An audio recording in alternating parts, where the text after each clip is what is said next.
ఉద్యోగాల పేరుతో ఆశ చూపి లక్షల రూపాయలు కొల్లగొట్టిన ఘరానా మోసం సూర్యాపేట జిల్లాలో చోటు చేసుకుంది.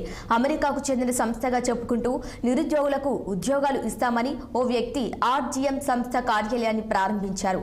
అవగాహన సదస్సు పెడుతూ ప్రతి ఒక్కరి వద్ద నుంచి 1800 రూపాయలు కట్టించుకొని మరికొందరితో డబ్బులు కట్టించేలా చేశాడు.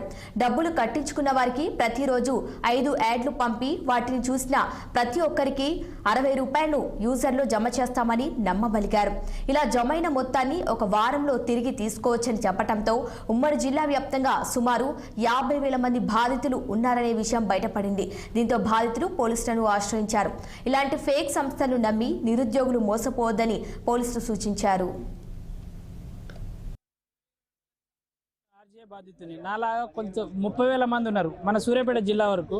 మన సూర్యాపేట నియోజకవర్గం ఇప్పుడు మిర్యాలగూడెంలో ఎంతమంది ఉన్నారో తెలియదు, కోదాడలో ఎంతమంది ఉన్నారో తెలియదు. ఓన్లీ సూర్యాపేట కింద 30,000 మంది ఉన్నారు నాలాగే.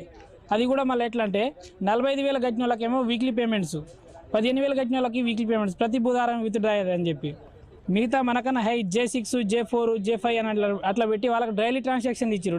డైలీ ఏ రోజు ఆ రోజు ఎంత ఉంటే అంత విత్డ్రాల్ చేసుకునే ఆప్షన్ వాళ్ళకు ఉంది, మనకేమీ లేదు. వాళ్ళకి అడిగితేనేమో మాకు సంబంధం లేదు, మీరు ఎవరికి చెప్పి జాయిన్ అయ్యారు మా కిందకి, అసలు ఎవరు మీకు రెస్పాన్సిబిలిటీ అంటే మీరు చెప్తేనే మేము జాయిన్ అయితే మాకు తెలియదు.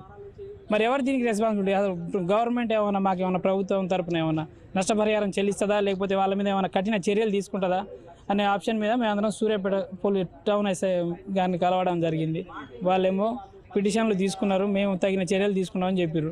అదే రెస్పాండ్ అయ్యి కొంచెం మాకు ఏ విధంగా అయినా న్యాయం చేస్తేనేమో బాగానే ఉంటుంది, లేదంటే ఇక ఇది అంతేనండి. ఇక ఇట్లాంటివి చాలా జరుగుతున్నాయి సూర్యాపేటలోనే కాదు, ప్రతి ఒక్క చోట జరుగుతుంది. మరి ఈ అన్నిటి చిన్న వాటికి అన్నిటికీ పోలీసు వాళ్ళు కూడా ప్రతి దానికి రెస్పాండ్ అయ్యి ప్రజలకి అప్రమత్తం చేసి అమ్మటే ఖండించాలని నేను కోరుకుంటున్నాను.